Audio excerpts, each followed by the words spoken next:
Hello ഇന്ന് നോക്കാൻ പോകുന്നത് ബസൂക്ക എന്ന ചിത്രത്തിൻ്റെ 4-ാം ദിവസത്തെ UAE ബോക്സ് ഓഫീസ് കളക്ഷൻ റിപ്പോർട്ടാണ്. വീഡിയോയ്ക്ക് മുൻപ് വീഡിയോ ലൈക്ക് ചെയ്യുക, ചാനൽ സബ്സ്ക്രൈബ് ചെയ്യുക. ഏപ്രിൽ മാസം അങ്ങോട്ട് ധാരാളം ചിത്രങ്ങൾ OTT റിലീസ് ചെയ്യും. ചാനൽ ഭാഗം പരിശോധിച്ചാൽ നിങ്ങൾക്ക് കാണാൻ വേണ്ടി സാധിക്കുന്നതായിരിക്കും. മമ്മൂട്ടി, ദിവ്യ പിള്ളെ, ഷൈൻ ടോം ചാക്കോ, ഐശ്വര്യ മേനോൻ എന്നൊക്കെ പ്രധാന കഥാപാത്രങ്ങളായ ചിത്രമായിരുന്നു ബസൂക്ക. ചിത്രത്തിന് അത്യാവശ്യം മികച്ച അഭിപ്രായം തന്നെയാണ് ഇപ്പോഴും പുറത്തുവന്നുകൊണ്ടിരിക്കുന്നത്.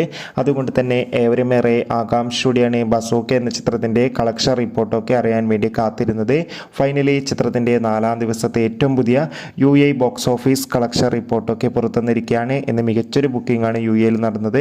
അതുകൊണ്ട് തന്നെ UAEയിൽ നിന്ന് 1 കോടിക്ക് അടുത്ത് വരെ ഇന്ന് കളക്ഷൻ നേടിയെടുക്കാൻ വേണ്ടി സാധിക്കുമെന്നാണ് ട്രാക്കിംഗ് റിപ്പോർട്ടുകൾ സൂചിപ്പിക്കുന്നത്. എന്തായാലും ബസൂക്ക എന്ന ചിത്രത്തിൻ്റെ കൂടുതൽ ബോക്സ് ഓഫീസ് കളക്ഷൻ റിപ്പോർട്ടിനായി കാത്തിരിക്കാം. ചിത്രം കണ്ടവരുടെ അഭിപ്രായം കമൻറ്റ് ചെയ്യാൻ വേണ്ടി ശ്രമിക്കുക. അടുത്തൊരു വീഡിയോയിൽ കാണുമ്പോൾ എവർക്കും ബൈ ബൈ.